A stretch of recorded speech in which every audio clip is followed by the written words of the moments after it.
வேலைக்கு இன்னொரு ஊர் கொண்டு போயிட்டான். இந்த ஜார்க்கண்ட் மக்கள் வட இந்தியர்கள் வந்து வேலை செய்கிறாங்களோ இதே மாதிரி வேலையை கொண்டு போயிட்டான் மக்களை அடிமையாக.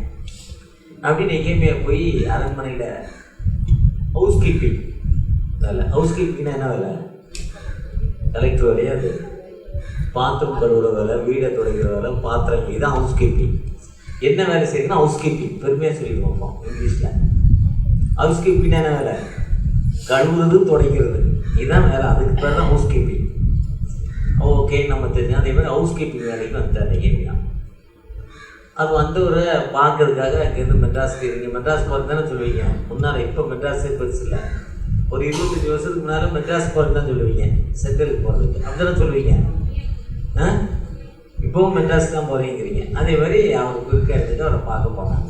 நெகேமியாவை சொந்தக்காரன், மாமே மச்சான், அண்ணன் தம்பி, உத்தார் உறவினர் எல்லாம் போனான். போயிட்டு நெகேமியா பார்த்தா, நெகேமியா பார்த்துட்டு நம்ம அந்த அண்ணி எப்படிதான் இருக்குது, ஒரு சினிமா படத்தில் வடிவேல் கேட்பார்ல, ஃபோனை போட்டுட்டு பக்கத்து வீட்டுக்கா இவ்வளோ இருக்குது கேட்பார்ல, ஒரு அடி வாங்குவார்ல, நிறைய பணம் ஆகிட்டு ஃபோனுக்கு பணம் கொடுக்காம. எத்தனை பேர் பார்த்து அதே தான். அதை ஞாபகம் வச்சுக்கோங்க மைண்ட் செட்டு. இப்படி கேட்குறாரு, ஒவ்வொருத்தரையாக கேட்குறாரு. கேட்டுட்டு நம்ம சர்ச்சு எப்படி தான் இருக்குது, அதை ஏன்டா கேட்குறாரு, சாமான் தோற உடச்சிட்டான், ஜன்னல் இல்லை, உள்ளுக்கு பாத்திரத்தெல்லாம் தூக்கி போயிட்டான்டா, எல்லாத்தையும் அள்ளிட்டு போயிட்டான்டா, கஷ்டம்டா, வேதனைடா சொல்கிறான்.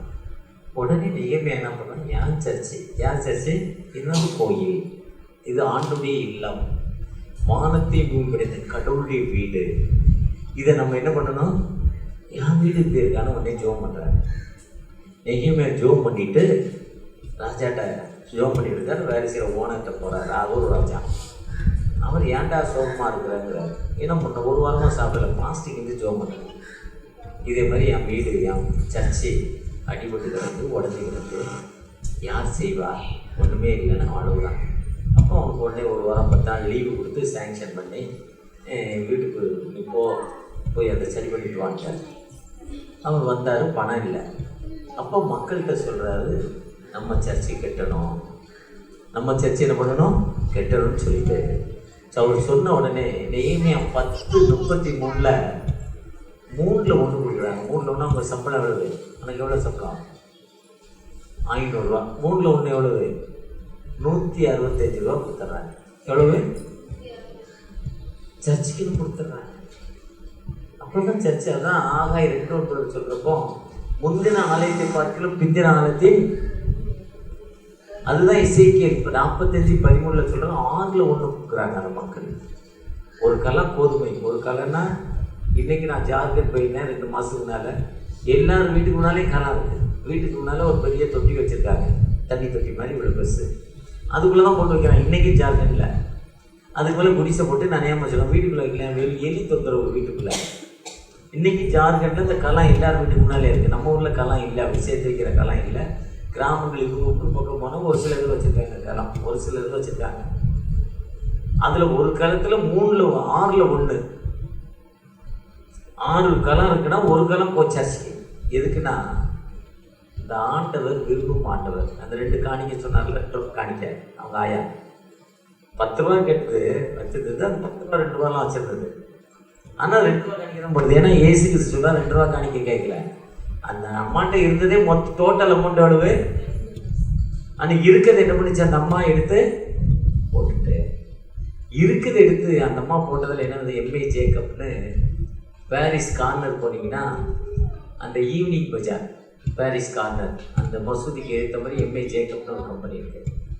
பூக்கடை போலீஸ் ஸ்டேஷன் அப்படி சென்ட்ரல் ஸ்டேஷன் போகிற வழியில் ரைட் ஹேண்ட்ஸில் எம்ஏ ஜேக்கப். அவர் 50 வருஷத்துக்கு முன்னால் நடந்த சம்பவம். தலையில் பாய் வச்சு வைப்பார். பாய் இப்போ விற்கிறாங்களா டிவிஎஸ்பியில் பாய், இதே மாதிரி தலையில் தான் பாய் வச்சு வைப்பார் தலையில். அப்போ சுவிசேஷ கூட்டங்களும் நற்செய்தி ஆராதனைகளும் நற்செய்தி கூட்டங்களும் சுகமளிக்கும் ஆராதனை பெட்டிகார் சர்ச்சுக்காரங்க பீச்சில் நடத்துவாங்க. மெரினாலில் சீரநீரகத்தில் அங்கே போய் உட்கார்ந்துருக்கிறார்.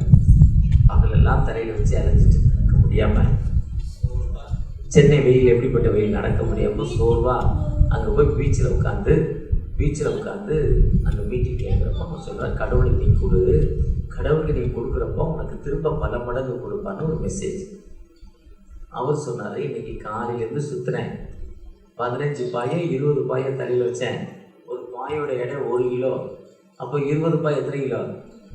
20 கிலோ. 20 கிலோ சந்து சந்தாக ஊராக அலைஞ்சேன்.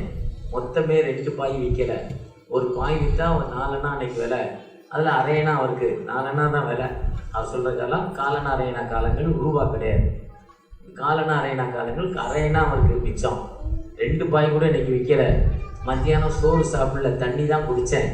ஒரு டீயை குடித்து ஒரு பன்னு வாங்கி சாப்பிட்டு போயிட்டேன். சோறு இல்லை. இப்போ ராத்திரி வீட்டில் போய் சோறு வாங்க காசு இல்லை. 2 பாய் தான் விற்றுருக்கேன். நீங்கள் கொடுத்தா கடவுள் கொடுப்பான்னு சொல்கிறீங்கல்ல, நாளைக்கு 25 பாய் எடுத்துகிட்டு போகிறேன். 25 பாயும் கொடுத்தா நீங்கள் சொன்னது உண்மைன்னு சொல்கிறேன். சொல்லிவிட்டு அந்த பீச்சில் சீரணி இறக்கத்தில், சீரணி எனக்கு எத்தனை பேருக்கு தெரியும்?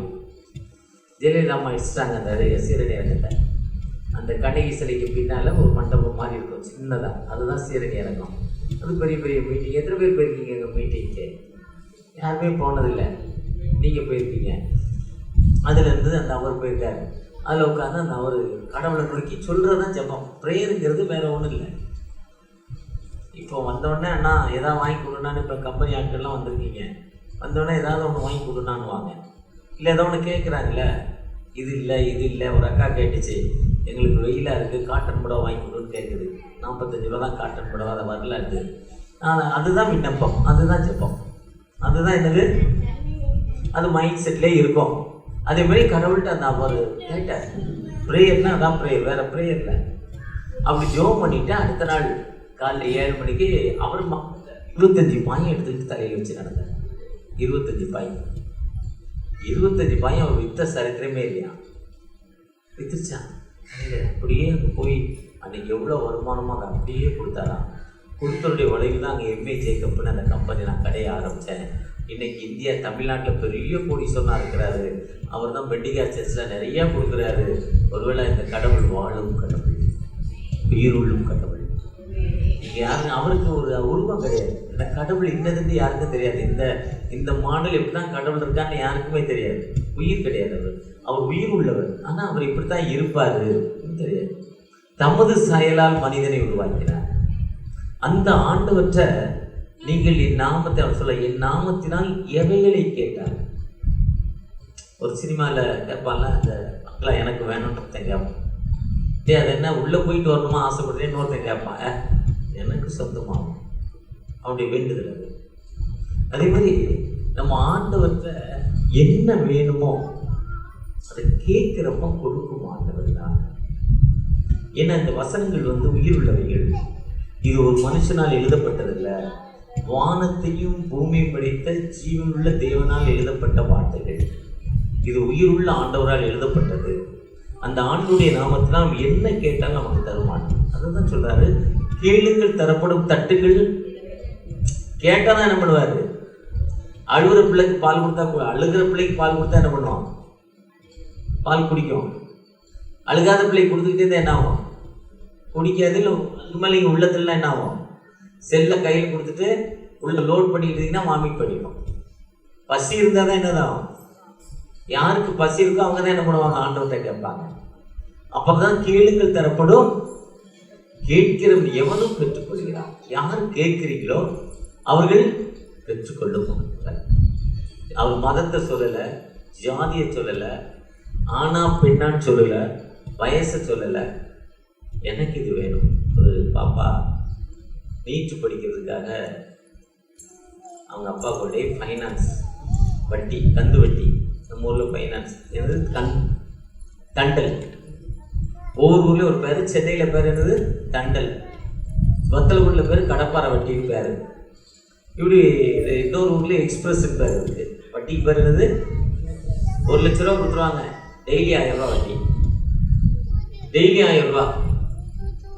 இப்படிலாம் நிறைய கணக்கு இருக்குது. ஏன்னா இந்தியா முழுவதும் போகிறதால இப்படிலாம் பல எல்லாமே தெரியும் எனக்கு. அப்படி கந்து வட்டிக்கு வாங்கி கொண்டு பிள்ளை படிக்கணும், நீட்டுக்கு படிக்க சேர்த்துட்டாரு, டாக்டர் ஆகணும். அதுக்கு ஒன்றுமே புரியலை, அந்த பாப்பாவுக்கு ஒன்றுமே புரியல. எதுக்கு இருக்கணும், எதுக்கு படிக்கணும்? அப்பா அந்த புத்தனார் வேலை பார்க்குற மேஸ்திரி, வெயில், அந்த கஷ்டத்தில் அந்த ஆள் வாங்கியாந்து கட்டியிருக்கிறாரு அப்பா. ஆனால் எனக்கு இது முடியலையே. கஷ்டப்பட்டு அந்த காலேஜுடைய பிரின்சிபலை பார்த்து, நான் படிக்கலை, போகிறேன்னு சொல்கிறதுக்கு போச்சு. என் பணத்தை திருப்பி கொடுத்துருக்கேன், எங்கள் அப்பா அந்த வண்டிக்கு வந்து கொடுத்துட்டு நான் செத்து போகிறேன், சூசைட் பண்ண போகிறேன், நான் தூக்கு மாட்டி செத்துக்க போகிறேன்னு இந்த பொண்ணு சொல்ல போச்சு. அவர் இல்லை. அவர் டேபிளில் ஒரு புதிய ஏற்பாடு, ஒரு பைபிள் இருந்துச்சு. போனவர் இல்லை, சரி அப்புறம் சொல்ல அந்த புக்கை எடுத்து போய் படிச்சு அதை படிச்சுட்டு போனால் அந்த பைபிள் யோவான் 14:1 சொல்லுது, உங்கள் இதயம் கேளுங்கள் தரப்படும், நானே வழியும் சத்தியம் ஜீவன், I am the way, I am the life, I am the truth. இந்த வசனங்கள் படிச்சுதான் படிச்சு ஜெபம் பண்ணுறப்போ ஆண்டவர் வந்து பாப்பாவோடு பேசினார். முடியாத அந்த பாப்பாவுக்கு படிக்கக்கூடிய ஞானத்தை கொடுத்தார். ஒரே வருஷத்தில் நீட்டு படித்து டாக்டர் ஆகிட்டார். இன்னைக்கு கஷ்டப்பட்டு அப்பாவை நல்லா வச்சிருக்கிறார். பொதுவாக நம்ம கடவுள்கிட்ட என்ன கேட்குறோமோ அதை கொடுக்க மாட்டோம். இந்த ஆண்டவர் உன் விண்ணப்பத்தை கேட்டேன், உன் கண்ணீரை கண்டேன், உன் துக்க நாட்கள், உன் விண்ணப்பத்தை கேட்க மாட்டார். அவற்றை நோக்கி நம்ம என்ன கேட்குறோமோ கொடுக்க மாட்டோம். அதுதான் இஸ்ரேல் மக்கள் தங்களுடைய அடிமைத்தனமான வாழ்வு, கஷ்டமான சூழ்நிலை, உணவு கிடைக்கல, உணவு கொடுக்க மாட்டான். அப்போ ஆண்டவரை நோக்கி கூப்பிடுறாங்க. ஆண்டவரை நோக்கி கூப்பிட்டு அழுகிறப்போ மோசேங்கிற ஒரு மனிதனை அனுப்பி ஆரோனுங்கிற ஒரு மனிதனை அனுப்பி அவர்களுக்கு விடுதலை கொடுக்குறார். அந்த விடுதலை கொடுத்து கூப்பிட்டு வரப்போ தான் சொல்கிறார், நீ இப்படி கஷ்டத்தில் இருக்க, வேதனையில் இருக்க, உனக்கு ஆண்டவர் இறங்கி உதவி செய்கிறார். உதவி செய்த ஆண்டவருக்கு நன்றி செலுத்து. என்ன செய்யணும்? நன்றி செலுத்து. நமக்கு உதவி செய்த ஆண்டவருக்கு என்ன பண்ணணும்? நமக்கு யாராவது உதவி செய்தால் அவங்களுக்கு என்ன பண்ணுவோம்?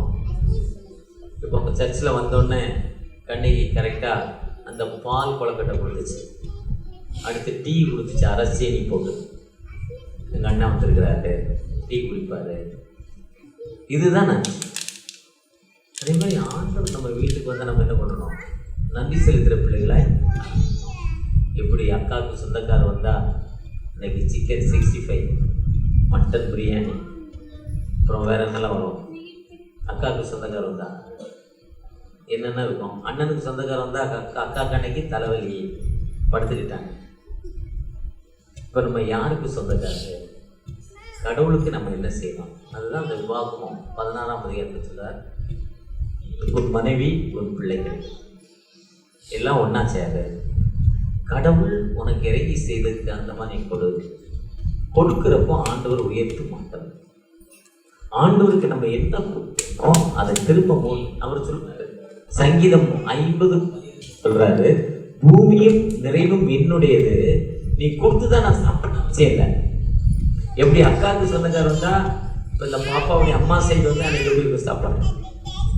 அம்மா அப்பா சைடு வந்து இல்லை, அம்மாக்கு அன்னைக்கு உடம்பு சரியில்லாம பார்த்துருக்கே இல்லையா? நான் அம்மாவுக்கு சொந்தக்காரர் வந்தா அம்மா, அப்பாவுக்கு சொந்தக்காரர் என்ன சொல்லுவாங்க? கிராமம் தானேன்னு சொல்லுவாங்க. இது மனிதனுடைய இயல்பு. அதே மாதிரி ஆண்டவர் நமக்கு சொந்தக்காரர் வந்தால் நம்ம என்ன பண்ணணும்? இருக்கிறத நல்லதாக கொடுக்கணும். இருக்கிறது என்ன பண்ணணும்? நல்லதாக கொடுக்கணும்.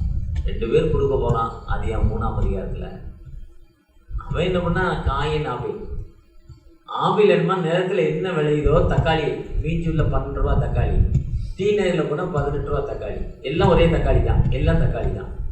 டீ நகரில் என்ன இருக்கும்? பெருசாக இருக்கும், அழகாக இருக்கும், சோப்பு கலரில் இருக்கும், தொடச்சி வைப்பான். அது எவ்வளவு? ஒரே பவர் தான். மீஞ்சூரில் எவ்வளவு? இது கிராமம், அதே தக்காளி தான், அதே விலை தான், அதே தோட்டத்தில் விளைஞ்சதான், எல்லாம் ஒன்று தான். அதே மாதிரி அந்த காயின் ஆபேல் என்ன பண்ணுறான்? தொடச்சி நல்லதாக பார்த்து பெருசாக பார்த்து கொண்டே கொடுத்தான். காயின் என்ன பண்ணுறான்? எல்லாம் தானே மொத்தமாடி கொண்டே போட்டான். 2க்கும் டிஃபரெண்ட் என்ன? கொடுக்குற தன்மை. கடவுள் நமக்கு வாழ்வு கொடுத்திருக்கார். அந்த வாழ்வு கொடுத்துருக்கு அந்த மாதிரி நீங்கள் நம்ம எப்படி கடவுளுக்கு கொடுக்குறோம் அதுதான் முக்கியம். கடவுளுக்கு கொடுக்குறது எப்படி கொடுக்குறோம்? நல்லதாக கொடுக்குறோமா? நமக்கு வாங்குகிற சம்பளத்தில் புது நோட்டா அதை எடுத்து கடவுளுக்கு கொடுக்கணும். சர்ச்சில் தானே நம்ம போட்டால் காணிக்கப்பட்டியல் போட்டால் பேங்க் அனுப்ப போட்டு பேங்க்காரை மாற்றிக்குவான்னு நினைக்கக்கூடாது. அது நம்முடைய வேலை இல்லை. கடவுளுக்கு நல்லா கொடுக்கணும். அதுதான் நீ உன் மனைவி பிள்ளைகள் எல்லாம் சேர்ந்து வர்றீங்க. கடவுளுக்கு நீங்கள் எப்படி கொடுக்குறீங்க? அப்படி கொடுக்குறப்போ ஆண்டவர் உயர்த்த மாட்டவர். கொடுக்குற பண்டிகை கடந்த ஆண்டு முழுவதும் எங்களை பாதுகாத்து வழிநடத்தினார். எகிப்து மக்கள் நீ அடிமைத்தனத்திலிருந்து வந்த, உனக்கு ஒரு வாழ்வு தந்தேன், வாழ்வை பெற்ற நீ இன்று நீ எனக்கு எப்படி பரிசு? அதான் சங்கீதம் 50:12 வாசிங்க. எழுதிங்களா? வாசிங்க 50:12. பூமியும் நிறைவும் என்னுடையது, நீ கொடுத்து 50:12 வாசிங்க. சங்கீதம் 50:12. நான் பசியாக இருந்தால் உனக்கு சொல்லுவேன், பூமியும் இந்த பூமி நிறைவு என்னுடையது. அதில் நான் கொய்யா வந்தால் சாப்பிட போகிறேன், மாதுளம்பழம் தான் சாப்பிட போகிறேன், ஆப்பிள் வந்தால் சாப்பிட போகிறேன், தென்னை மரம் வேணால் சாப்பிட போகிறேன். நான் பசியாக இல்லைன்ற, நான் பசியாக தான் உனக்கு பசியாக இல்லை. அடுத்து வாசிங்க. அதே வசனம்.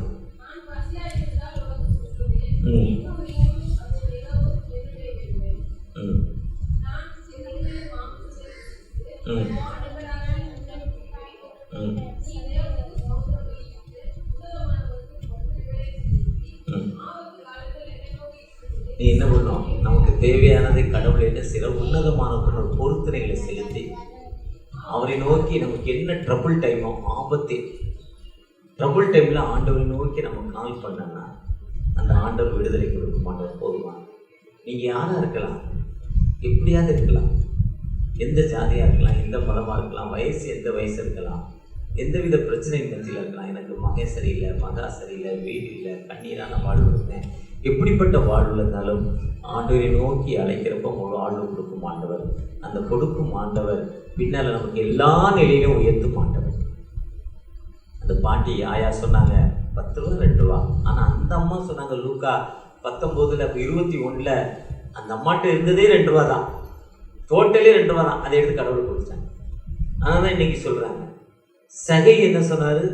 நான் தப்பு பண்ணிட்டேன், எனக்கு வாழ்வு கொடுக்குறேன், நான் பாதிச்சோ ஏழைக்கு கொடுக்குறேங்கிற, சொத்துக்களில் சரி பாதி ஏழைக்கு கொடுக்குறேன், எட்டாவது அநியாயம் இருந்தால் 4 மடங்கு திரும்ப கொடுக்குறேன், இந்த மீதி பேலன்ஸில் நம்ம ஆண்டவர்கிட்ட அப்படி நோக்கி ஜெபம் பண்ணுறப்போ ஆண்டவர் வாழ்வு கொடுக்கணும். பெங்களூரில் ஒரு அம்மாவுக்கு கணவர் இறந்துச்சார், 2 பையன், இருக்க வீடு இல்லை. நான் சொல்வது 25-30 வருஷங்களுக்கு முன்னால் நடந்த சம்பவம்.